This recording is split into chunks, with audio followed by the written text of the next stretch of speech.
Welcome to the set of Sense of Humor. প্রতিবারের মতো আমি শাহরিয়ার নাজিম জয় আপনাদের সামনে হাজির হয়েছি।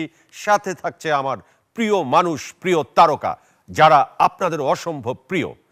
আজ সেন্স অফ হিউমার দর্শক প্রিয়তায় শীর্ষে, সেজন্য আপনাদের কাছে আমি ঋণী। আপনাদের দোয়া এবং ভালোবাসায় সেন্স অফ হিউমার বহুদিন বেঁচে থাকুক সেই কামনা করছি।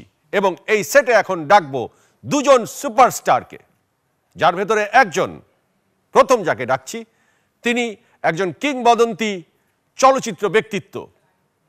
উনি চলচ্চিত্রের একজন নায়ক, সুপারস্টার, স্টাইলিস্ট, জাভেদ ভাই। Welcome to the set of sense of humour. Thank you very much. কেমন আছেন ভাই? ভালো। মুখে আসো না আগে, বাহ, আগে মুখ মেলাতে হয়। আপনার শরীরের সাথে শরীর মেলানোর পর একটা পবিত্র গন্ধ পেলাম।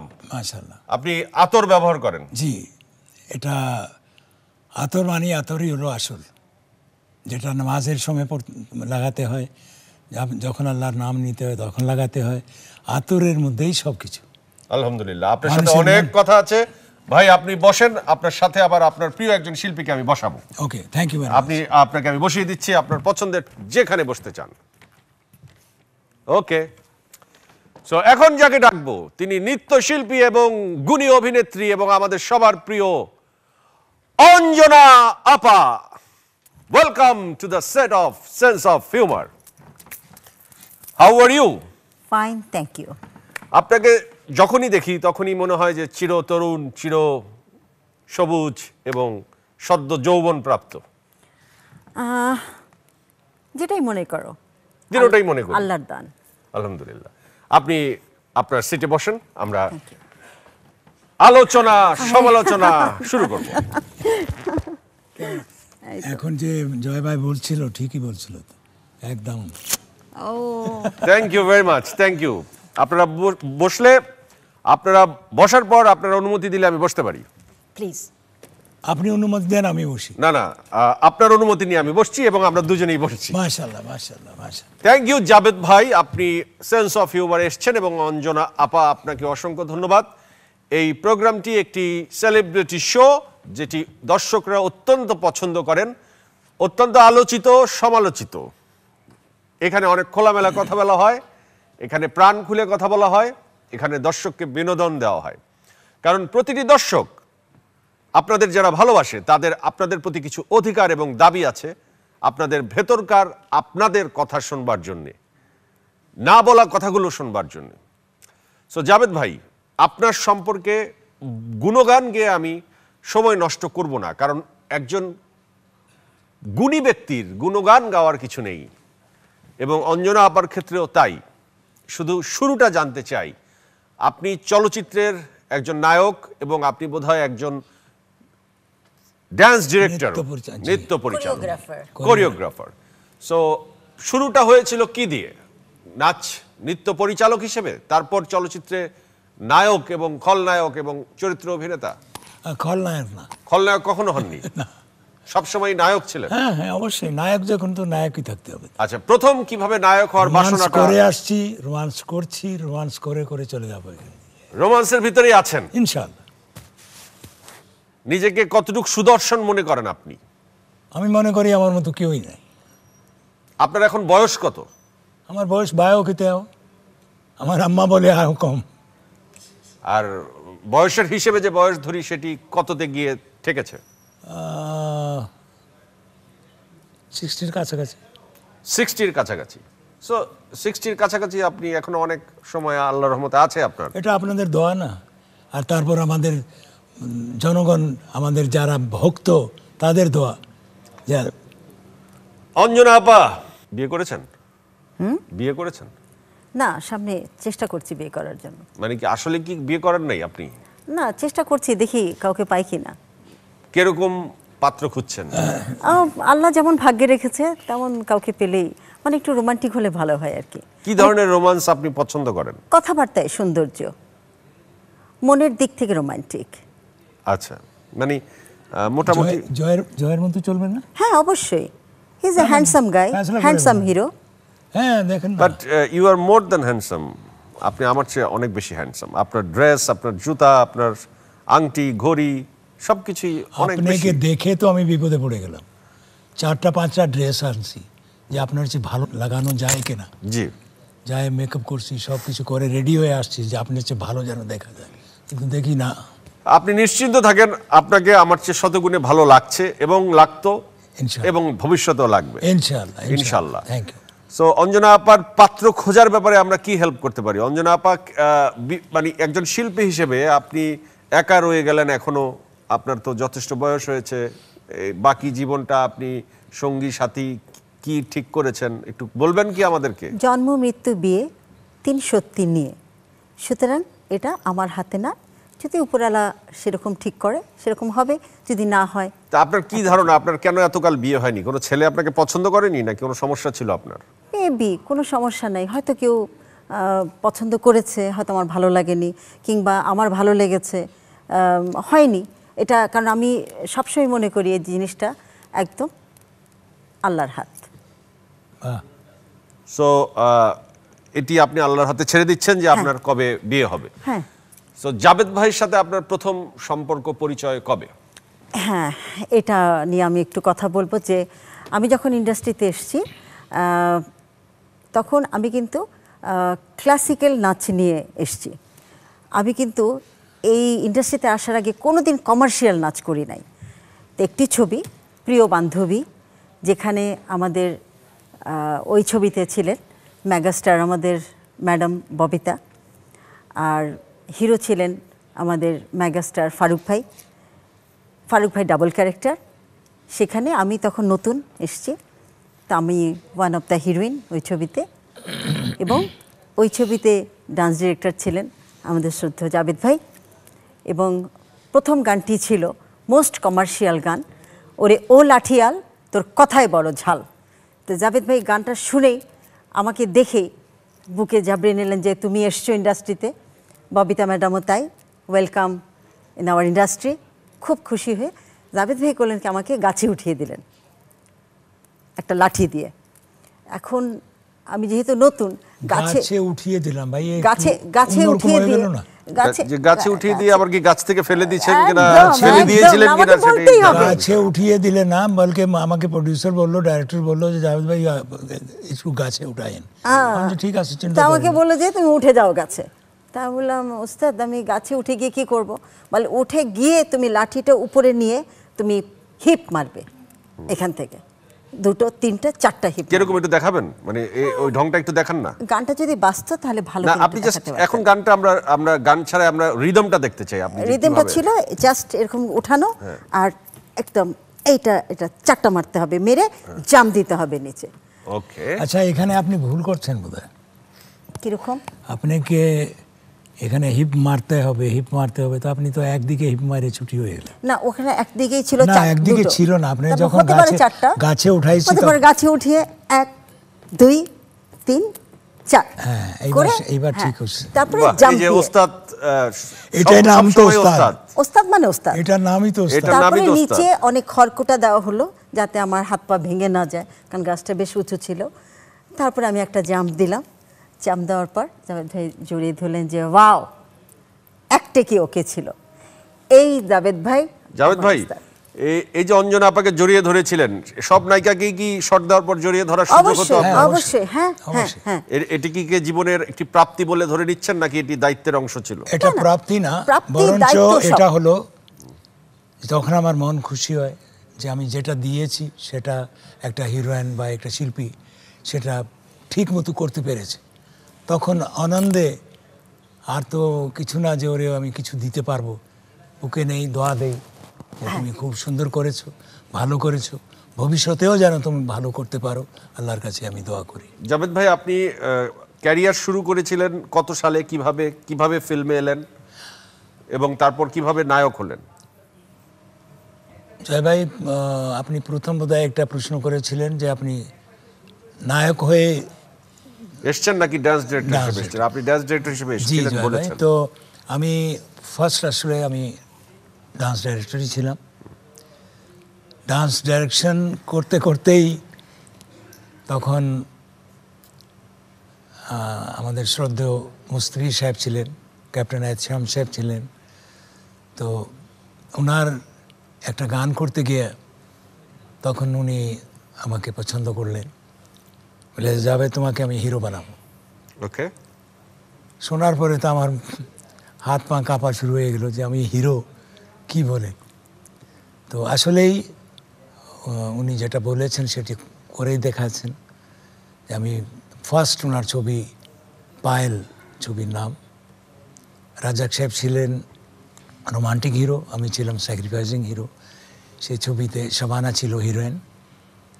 তো সেই ছবিতে উনি আমাকে হিরো নিলেন।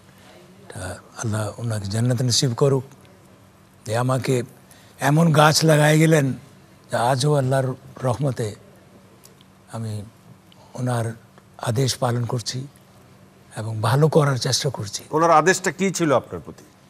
যে তুমি ভালো কাজ করবা, কাজের প্রতি শ্রদ্ধা রাখবা, ভালো কাজ করবা, সময় মতো আসবা, সময় মতো কাজ করবা, চেষ্টা করবা তোমার ডাইরেক্টর কি চাচ্ছে তুমি সেটা পুরো করার চেষ্টা করবা, ক্যারেক্টারকে বুঝবা, ক্যারেক্টার আপনাকে বুঝা। খুবই বিনয়ী মনে হয়। আপনি কি বিনয়ীটা সাজেন নাকি আপনি প্রকৃতগতভাবেই বিনয়ী? জি না, আমি সবার সাথে এইভাবেই ব্যবহার করি। কিছুক্ষণ আগেও তো আপনাকে আমার মনে হয় কেউ বুকে নিছে কিনা জানি না, কিন্তু আমি তো আপনাকে বুকে নেব। জি, এটাই আমার চরিত্র। এটি আমি মানুষকে ভালোবাসি, অত্যন্ত ভালোবাসি। আমি কখনো কাউকে ঘৃণা করি না, কখনো করেন না? কখনো না। একটা এমন এমন শিল্পী যে তখন কোনো শিল্পী তো নাচ জানতো না। ববিতা বললেন, শাবানা বললেন, কপুরি ম্যাডাম, কবরী ম্যাডাম বললেন, নতুন না নতুন না নতুন আর আপনি ম্যাডাম, অঞ্জনা ম্যাডাম, এরা নাচ জানতো, আর বাকি সব কেউই নাচ জানতো না। তো নাচ জানতো না বলে আমি তাদেরকে বলবো যে ওরা তো নাচ জানে না, কি হবে, আমি ডান্স ডিরেক্টর, আমি ডান্সার, আমার সাথে ওরা পারবে কিনা। আমি তাদেরকে রেডি করতাম, এমন রেডি করতাম যে তারা ঠিক আমার সাথে পাল্লা দিয়ে যেন তারা নাচতে পারে।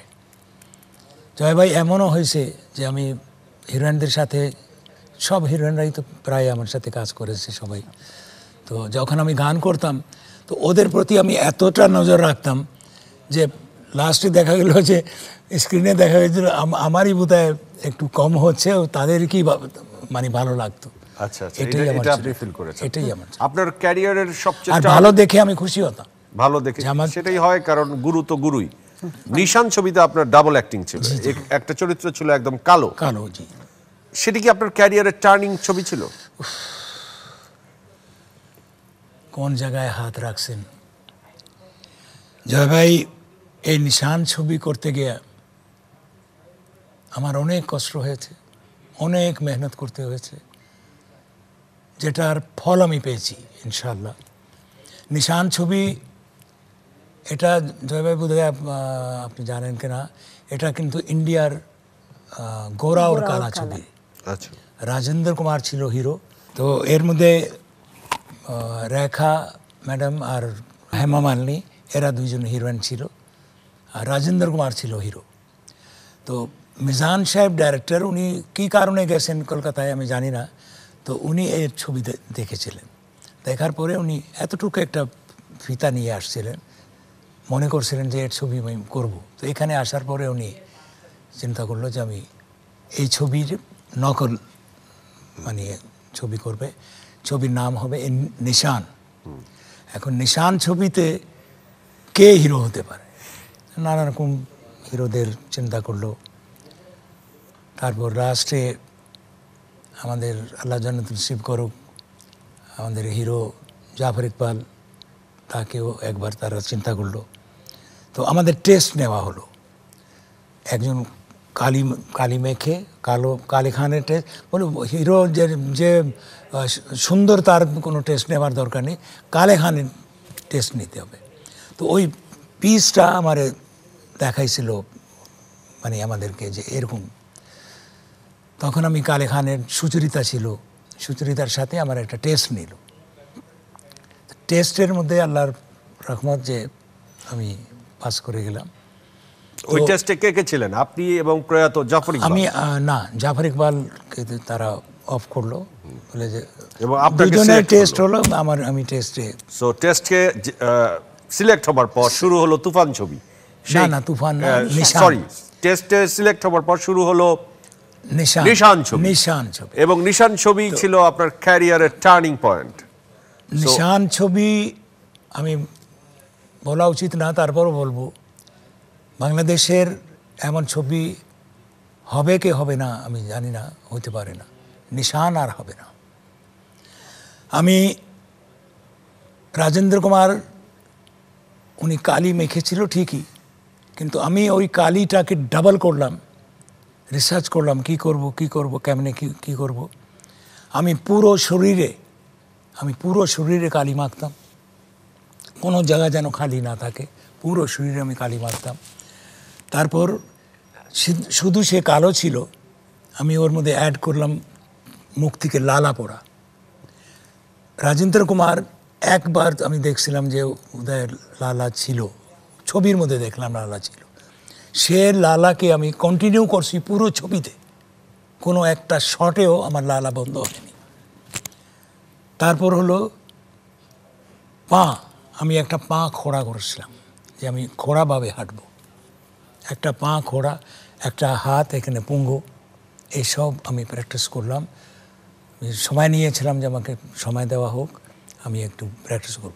আমি ঘুমাইতাম তাও হাত এখানে, পা লুলা, হাঁটতাম তাও লুলাভাবে হাঁটতাম, মানে পুরোটা আমি কালে খানকে পুরো মানে খাইতে আয়ত্ত পারলাম। করে ফেলেছিলেন। এই যে তারপর ডেডিকেশন, এই যে ডেডিকেশনটা আপনার ছিল, আপনার কি মনে হয় যে এখনকার সময়ে আমাদের ভেতর, আমাদের নতুন প্রজন্মের শিল্পীদের ভেতর কি এই ডেডিকেশনটা আছে? স্ট্রেট বলবো, স্ট্রাইট বলবেন? নাই। একদমই নাই। যাদের আছে তারা করে গেছে, আপনিও জানেন, আমিও জানি। আপনার সময় আপনার প্রতিদ্বন্দ্বী নায়ক কে কে ছিল?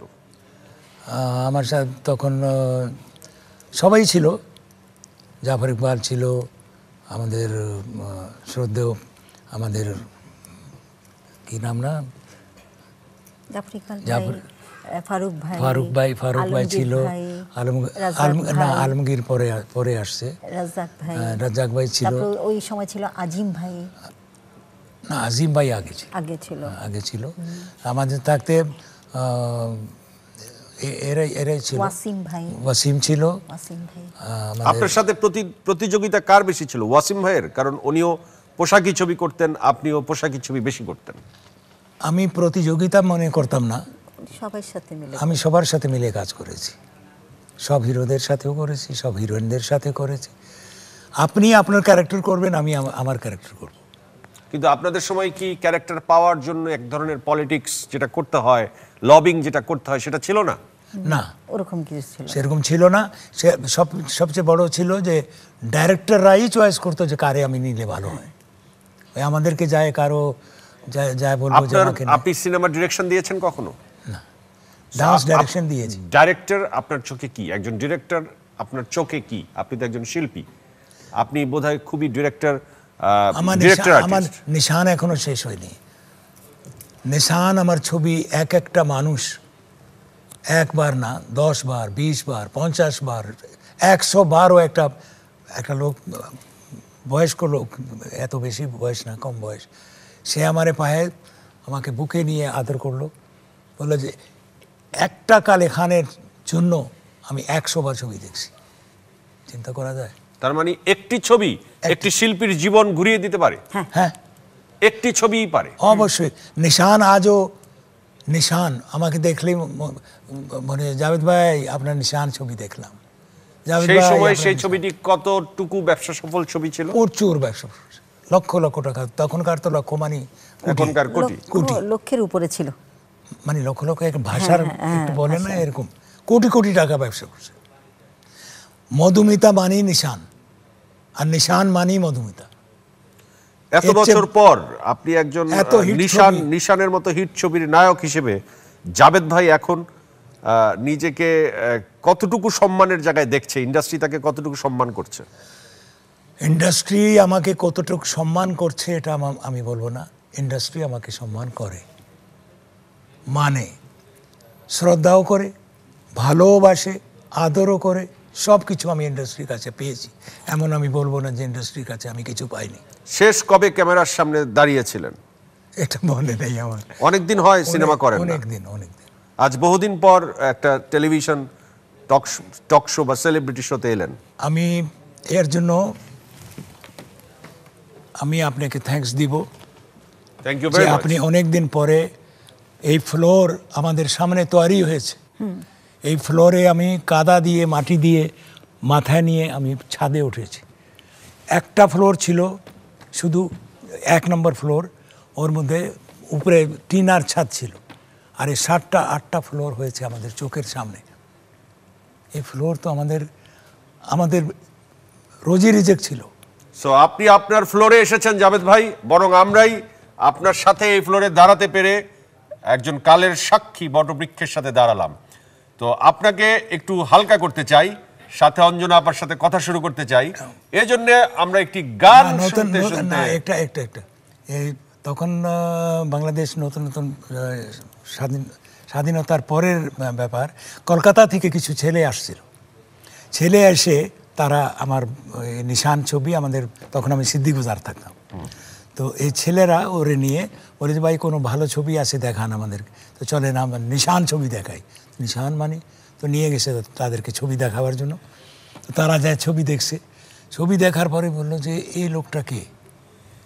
বলে এটা তো সিদ্দিকবাজার আমাদের জাভেদ ভাই। তো নিয়ে আসছে আমার কাছে ওদেরকে দেখা করাবার জন্য। দেখা করা যাবে? করে হ্যাঁ, উনি বড় মনের লোক, আপনি চলেন দেখেন আপনি। তো নিয়ে আসছে। আমি তখন ওই মানে পশু পাখি পালতাম, তো ওরা ওরকমই অবস্থায় ড্রয়িং রুমে বসছে। তো আমি গেলাম, তো পরিচয় হলো, সালাম আলাইকুম। ওয়ালাইকুম সালাম। তো ওরা দেখে আবার ওরা নিজে নিজে কিছু কথা বলে। কি কথা বলে এটা আমি জানি না। তো কথা বলে তারপর দেখা টেকা করে চলে গেল। আবার একদিন আসলো, নেক্সট ডে আবার আসলো, আবার যায় ছবি দেখছে, আবার আসলো, আবার এসে দেখা করলো, আবার ওরকমই কথা বলে চলে যায়। 3rd টাইম আসলো, আমি বললাম যে ভাই কী ব্যাপার কী? কয় না মানে ঢুক গেলে মানে কইতে পারতেছে না। মানে আপনি ওই যে কালে খান, ওটা কি আপনি? তো আমি বললাম যে হ্যাঁ ওটা আমি। মানলো না, তাও আমি বললাম যে আপনারা বসেন। বসে আমি রেডি হলাম। আপনি যে আপনি বসেন, আমি দেখাই। যখন অ্যাক্টিং করলাম তখন তারা বল, আরে বাবারে, আপনি তো আমাদের রাজেন্দ্র কুমার থেকে ভালো অভিনয় করেছেন, বাহ, আপনাকে সালাম করি বলে পা ধরে সালাম। অঞ্জনা আপা, একটি পারফরমেন্স দেখতে চাই জাভেদ ভাইয়ের সাথে। গান? কোন গান? কি জানি। আমি জানি যে কোনো সময় যে কোনো গান বাজালেই আমাদের জাভেদ ভাই এই মঞ্চে রেডি হয়ে যেতে পারে। আজকে আমি রেডি। আপনাকে দেখেই আমি সব কিছু পেয়ে গেছি। আপনাকে দেখেও আমার প্রাণ ভরে গেছে। Thank you thank you very much.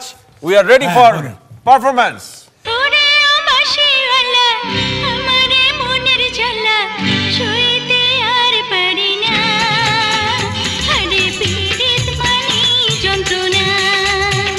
Thank you Javed ভাই। অঞ্জনা আপা, অসাধারণ। মানে আপনি যে একজন প্রফেশনাল এন্ড গুড ড্যান্সার, এটা আসলে আপনার এক্সপ্রেশন এন্ড অ্যাক্টিভিটিস, গানের যে নাচের যে মুদ্রা, অসাধারণ। আমি তো আপনার পাশে দাঁড়িয়ে যে একটু এরকম এরকম করলাম, আমি ধন্য হয়ে গেলাম। প্লিজ আপনি বসেন, আপনি বসেন।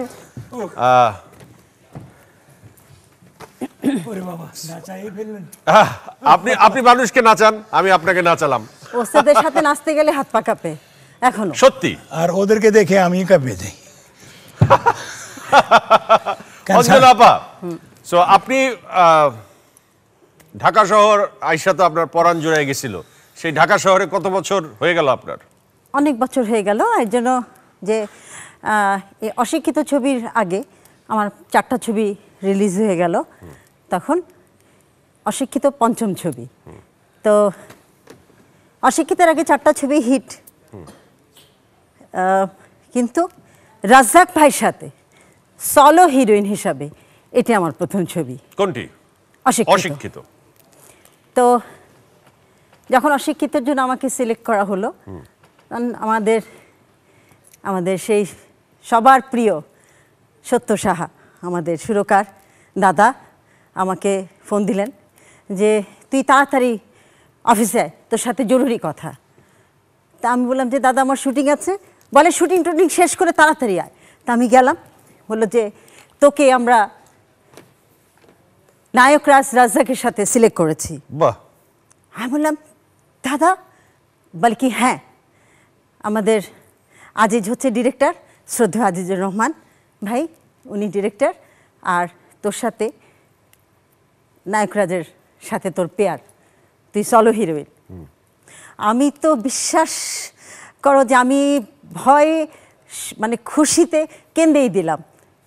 যাই হোক, এই ছবি করার পরে একটা ঘটনা আছে এই ছবির। এই ছবি যখন শেষ হলো তখন গান টান সহ সব শেষ হলো, না গানটা পরে হয়েছে, গানটা পরে, তখন এই ছবিটা এক্সিবিটার্সদের দেখানো হলো সব।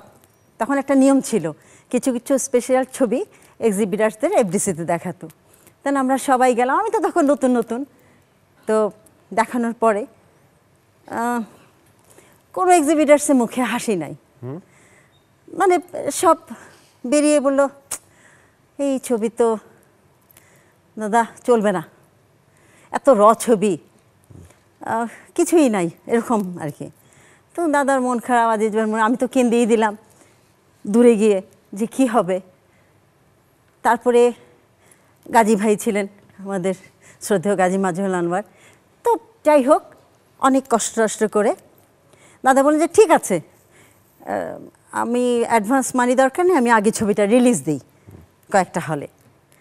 তো টাইম নিয়ে ছবিটা রিলিজ হলো। তখন রবিবার, তখন বোধহয় রবিবার হতো না, 80-র দিকে ওইখানে রবিবার রিলিজ হলো। তো শনিবার দিন, আগে শনিবার দিন বগুড়ায় রিলিজ হতো, বগুড়ায়।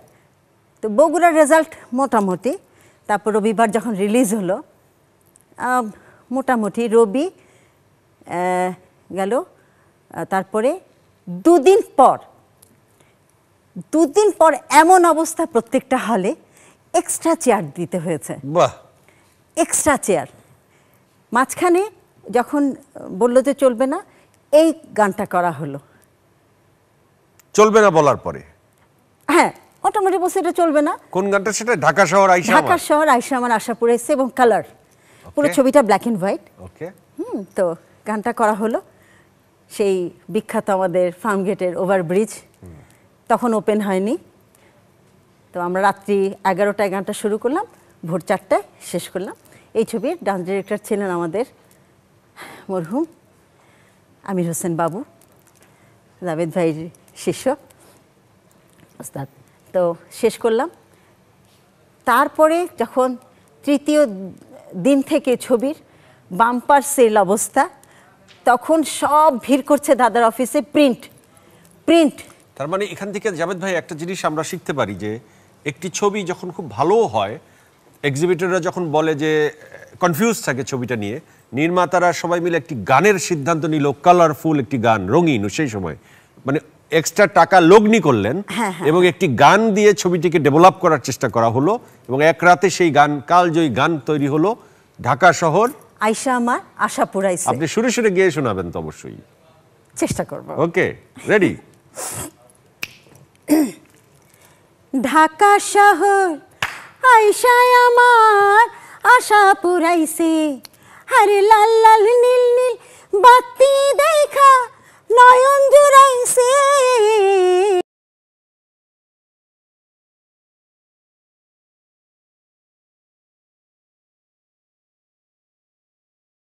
এই গানটা শুনে নাই এমন কোন দেশি আছেন, কোন বাংলাদেশি আছেন যে গানটা শুনেন নাই? সবাই শুনেছেন, সবাই শুনেছে। এই যে একটি ইতিহাসের একটি গানের সাক্ষী হয়ে রইলেন, এবং সেই গানটির শুটিং সারা রাত ধরে হয়েছিল। সেই সময়ের ঢাকা, এখনকার ঢাকার কি পার্থক্য, এবং সেই সময়ের শুটিং এর মুহূর্তে কি কি করেছিলেন একটু শোনান। অবশ্যই, কারণ তখন এই যানজট, এই কোলাহল এটা ছিল না। তখন থেকে কিন্তু শুরু হয়ে গেছে ঢাকায় লোকজন আসা বাইরের থেকে, এবং এসেই কিন্তু সবাই গানটা গাইতো। এবং রাত করে যখন ওস্তাদ আমরা শুটিং শেষ করে ঘরে ফিরতাম, দেখতাম যে রিকশালা থেকে শুরু করে সবাই মনের সুখে ঢাকার শহর আইসায় আমার আশা পুরাইছে, সে রিকশা চালাচ্ছে আর মানে একদম প্রাণ ভরে গানটা গাইছে, তখন একটা কিন্তু জিনিস আছে ওস্তাদ, যেই গান একদম মুখে মুখে থাকবে তখন তো সেই গান তো আর কোনো দিকে আর পিছনে ফিরে তাকাতে হবে না, সেই গানের সবাই এটা আর কি। তো দেখলাম যে এই গান বাম্পার বাম্পার হিট হয়ে গেল, ছবিও বাম্পার বাম্পার হিট, এবং এক এক জায়গায় প্রায় 3 মাস 4 মাস করে ছবিটা চলেছে একটু দূরে দূরে, এবং ঢাকাতেও অনেক দিন চলেছে। এবং সত্যি কথা বলতে কি, জাভেদ ভাই যেমন বললেন, ওস্তাদ যেমন বললেন যে নিশান ছবি দিয়ে তার টার্নিং পয়েন্ট, যদিও আমি আমার ওস্তাদ, অভিনয়ের ওস্তাদ শ্রদ্ধেয় সোহেল রানা ভাই, ওনার ছবি দিয়ে আমার শুরু, দস্যু বন্ধুর দিয়ে, মরহুম শামসুদ্দিন টগর ভাই পরিচালিত ওনার ছবি দিয়ে শুরু, তারপরে 4টা ছবি গেছে, 4টা ছবি সুপারহিট গেছে আমার, কিন্তু অশিক্ষিত দিয়ে আমার মানুষের জীবনে যেটা অভিনয়ের টার্নিং পয়েন্ট সেটা আমার। আচ্ছা অঞ্জনা আপা, আপনি এত ছবি করেছেন, এত সুপারহিট ছবি করেছেন এবং এত দিন ধরে ক্যারিয়ার, কিন্তু মানুষ বলে যে এখনো অঞ্জনা ছেলে মানুষ, মানে আর একটু কঠিন করে যদি বলি, যে মানুষ বলে যে একজন নায়িকার বা অ্যাক্ট্রেসের যে পার্সোনালিটি থাকার কথা সেটা আপনার নেই। এই অভিযোগের আপনি কি উত্তর দেবেন? আমার উত্তরটা হচ্ছে যে আমি সবাই যেরকম নায়িকা সুলভ, কারণ আমি নাচতে নাচতে কিন্তু অভিনয়ে এসেছি, অভিনয় করতে করতে কিন্তু নাচিনি, হ্যাঁ নাচতে নাচতে এসেছি। আমার জনপ্রিয়তাটা আগেই ছিল এবং সবার সাথে মিলেমিশে কাজ করে, এটা আমার বাবা মার নির্দেশ ছিল যে কখনোই নিজেকে একটা আমি কিছু একটা হয়ে গেছি এই ভাবটা যেন আমার মধ্যে না থাকে, এবং সবার সাথে ভালো ব্যবহার করে, ভালো চলাফেরা করে যেন আমি সামনের দিকে এগিয়ে যেতে পারি। তো অঞ্জনার মতে ওই জিনিসটা আসলে ছিল না, এবং আমি মনে করি সবার সাথে মিশে চলছে, সবার সাথে ভালো ব্যবহার নিয়ে চলছে। ও একটু ভাব দিয়ে দেখালাম যে আমি হিরোইন, সেটা সে কোনোদিন করেনি। যার জন্য আমার যারা সিনিয়র ছিলেন তারাও আমাকে আদর করতেন, যারা আমার জুনিয়র তারাও আদর করতেন, এখন যারা সুপারস্টার হয়েছেন তারাও আমাকে আদর করেন। এটা যদি কেউ বলে যে এটা পার্সোনালিটি নেই, তাহলে আমার বলার কিছু নেই। কিন্তু আপনি অত্যন্ত নিখুঁত সুন্দরভাবে এই বিষয়টি ক্লিয়ার করে দিলেন, এরপরে কিন্তু আর কিছু বলার থাকে না। জি, কারণ আমি সব সময় ওস্তাদ থেকে শুরু করে যারা যারা আমার সিনিয়র ছিলেন সবাইকে আমি সম্মান করে চলেছি, এবং যারা জুনিয়র এসছেন তাদেরকে বুকিয়ে জড়িয়ে ধরেছি। সুতরাং এটার মধ্যে পার্সোনালিটি আছে কি আছে না, এটা আমি কখনোই সেই হিসাবে ফ্রিভাবে চলছে, সবসময় ফ্রিভাবে চলছে, এবং কখনো সে গরিমা করেনি যে আমি হিরোইন, আমি ওটা সেটা। সবার সাথে আমি ভাব দেখাইনি যে আমি 350 ছবির নায়িকা, কিংবা আমি এশিয়া মহাদেশের শ্রেষ্ঠ নৃত্যশিল্পী হয়েছি, কিংবা আমি জাতীয় চলচ্চিত্র পুরস্কারের শ্রেষ্ঠ অভিনেত্রী হয়েছি, কিংবা নাচে আমি 3 বার জাতীয় পুরস্কার পেয়েছি। কোনো সময় এগুলো আমি ভাব দেখাইনি, কারণ আমাকে যেই পুরস্কারটা দিবে সেটা আমার দর্শক পুরস্কার দিবে। অনেক পুরস্কার পেয়েছি, কিন্তু আমার যে অভিনয় করতে গিয়ে যে দর্শকের, নাচ করতে গিয়ে যে দর্শকের ভালোবাসা কি পুরস্কার, এটা আমার সবচেয়ে বড় পাওনা। জাভেদ ভাই, আপনার বর্তমান এটা যে কেমন করে পাইলো আমি এটি জানি না, যে আমার একটা ছবি ছিল নই জিন্দগি, নই জিন্দগিতে একটা হিরোইনের প্রয়োজন ছিল। তো তখন আমিও তো তখন বাচ্চা মানুষ, তো আমার ফার্স্ট ছবি রিলিজ হয়নি, আর সমাজ সাহেব ছিল ক্যামেরাম্যান আর ডাইরেক্টর ছিল।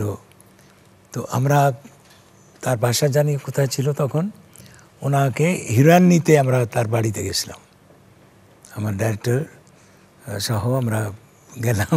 তো ওনার মা স্ট্রেট রিফিউজ করে দিল যে না, আমি আমার হিরোইনকে ফিল্মে দিব না। সে মেয়েটা এত বড় ডান্সার হলো, এত বড় হিরোইন হলো, আমি তো আশ্চর্য মনে করছি। সেটা আমার সৌভাগ্য, আপনার সাথে আমি হিরোইন হিসেবে কাজ করেছি। আপনাকে বলতেই হয়, আপনার বিনয়, আপনার ভদ্রতা এবং আপনার এই যে সবাইকে আপন করে নেবার ক্ষমতাই আসলে আপনার সৌন্দর্য। এটি যারা ভুল বোঝে তারাই ভুল করে, আপনি ভুল পথে নেই। জাভেদ ভাই, আপনার বর্তমান অর্থনৈতিক অবস্থা কি, বা সিনেমা করে কত টাকা ইনকাম করেছেন, কি সাজিয়েছেন, জীবনকে এখন কিভাবে উপভোগ করছেন, নাকি অর্থের আয়ের জন্য অন্য কোনো মাধ্যমের উপর আপনাকে নির্ভর করতে হয়?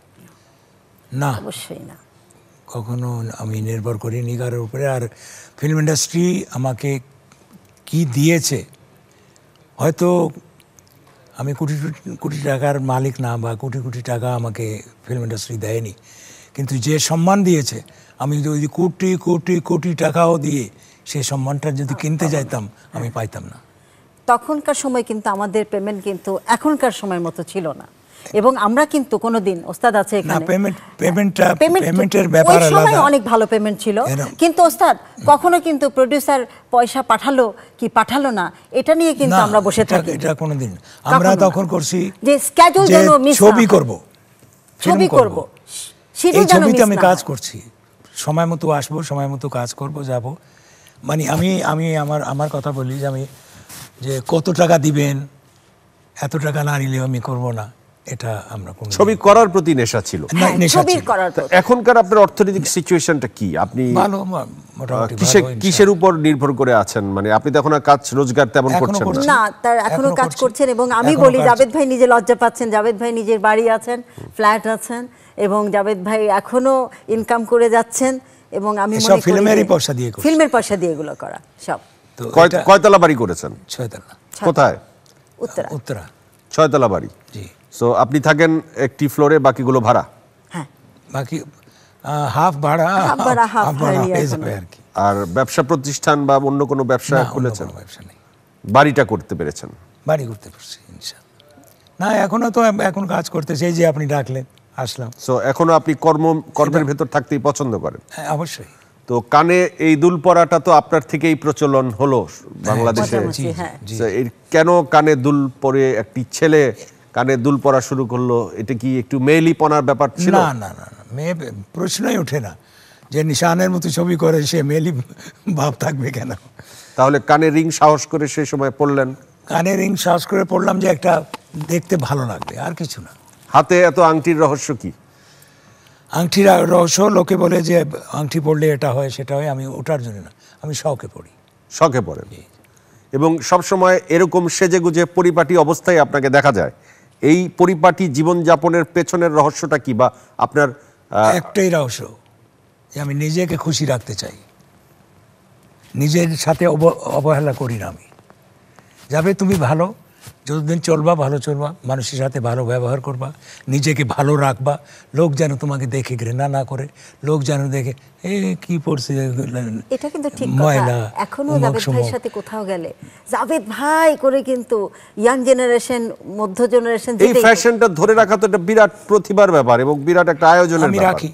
এবং এটার পেছনের একটি কথাই আপনি বললেন, ভালো লাগলো, যে আপনাকে নিজেকে খুশি রাখার জন্য এগুলো অবশ্যই করেন। অবশ্যই, আমি মানুষকে খুশি রাখার জন্য তো চিন্তা করি না, মানুষকে এতটুকুই খুশি রাখার চিন্তা করি যে কেউ আমাকে দেখে এটা না বলে হায় রে বেচারা এরকম ছিল, এরকম হয়ে গেল, এই জিনিস আমি শুনতে চাই না, শুনতে পারি না আমি।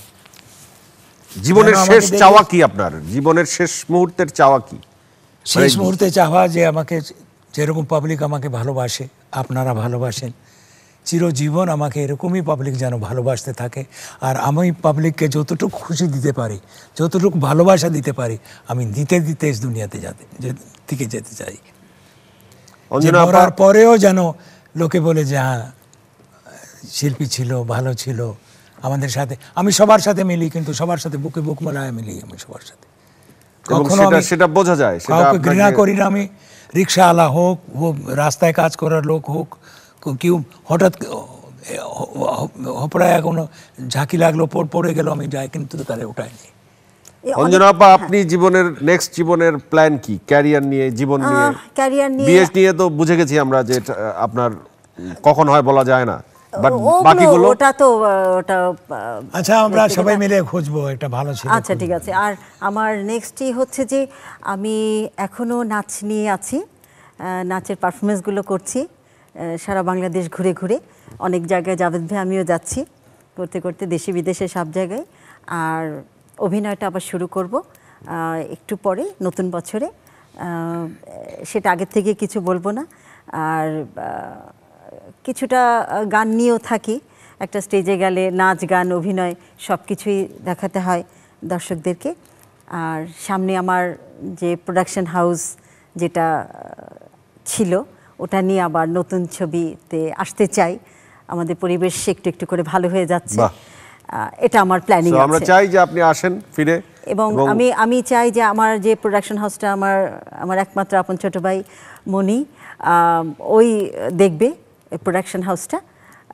আমি দিকে থাকবো অভিনয় নিয়ে, এবং সামনে একটু মানে ছবি নিয়েই, আমি ছবির মানুষ, ছবি নিয়েই থাকতে আমার চান। চিন্তাধারা। আর জাভেদ ভাই, আপনার যেহেতু 6 তলা বাড়ি আছে, অঞ্জনা আপার 1 বছর দেখি আমরা উনি ব্যবস্থা হয় কিনা, যদি না হয় আপনি কিন্তু ওনাকে ঠাই দিতে হবে, এটা আমার দাবি।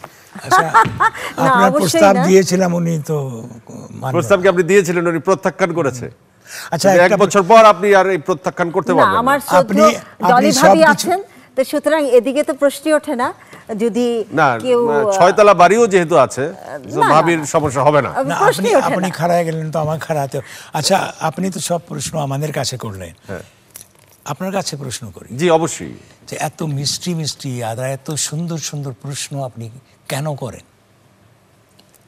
আমার সৌভাগ্য যে আমি যাদেরকে প্রশ্ন করি তারা মিষ্টির চেয়েও মিষ্টি, তারা মধুর চেয়েও মিষ্টি। তাদেরকে সামনে রেখে আমি কেন, যে কোনো মানুষ বসলেই তাদের কণ্ঠ থেকে মিষ্টি কথা বের হবে। Thank you very much. আর আমরা দোয়া করি যে আপনি সারা জনম যেন পাবলিককে এইভাবেই মিষ্টি মিষ্টি কথা বলে তাদেরকে সময় যেন ভালো কাটে, সেটা। Thank you very much Javed ভাই। কিন্তু শেষটা করতে চাই কোনো মিউজিক ছাড়া, কোনো গানে লিপ করা ছাড়া, আপনাদের কণ্ঠে নেচে নেচে একটি গান গাইতে গাইতে আমাদের কণ্ঠে হ্যাঁ। এটা তুমি তো তো গান সামনে গাও। এসে আমি দর্শককে গানে গানে নাচে নাচে আজ বিদায় দিতে চাই, কারণ দুজন নাচের টিচার আমাদের সামনে। একজন তো লেজেন্ড, নাচের টিচার না, উনি আমার, নাচের টিচার আমি। হ্যাঁ, নাচের টিচার উনি। মানে আমি আপনি ওনার তো শিষ্য। লেজেন্ড। এখন উনি যে পর্যায়ে চলে গেছেন, আমি যদি শিখতে চাই উনি তো আমার টিচারই হবেন। যখন শিখবেন তখন। না, ওকে, গিয়ে কি আর নাচ করা যায়? জয়, আমার মনে হয় আরেকটা মিউজিক দিয়ে আমরা নাচতে নাচতে বাড়িতেই চলে যাই যদি। ওকে, আচ্ছা, আমি একটা কোন গান? মিউজিকের ব্যবস্থা করি। চুপি চুপি ভালো কেউ জেনে যাবে, জেনে যাবে, কেউ জেনে যাবে। ভয় করি না যেন কোনো কিছু, যদি তুমি আমি রই একসাথে। জাভেদ ভাই এবং অঞ্জনা আপা আজ আমাদের সাথে ছিলেন সেন্স অফ হিউমারে।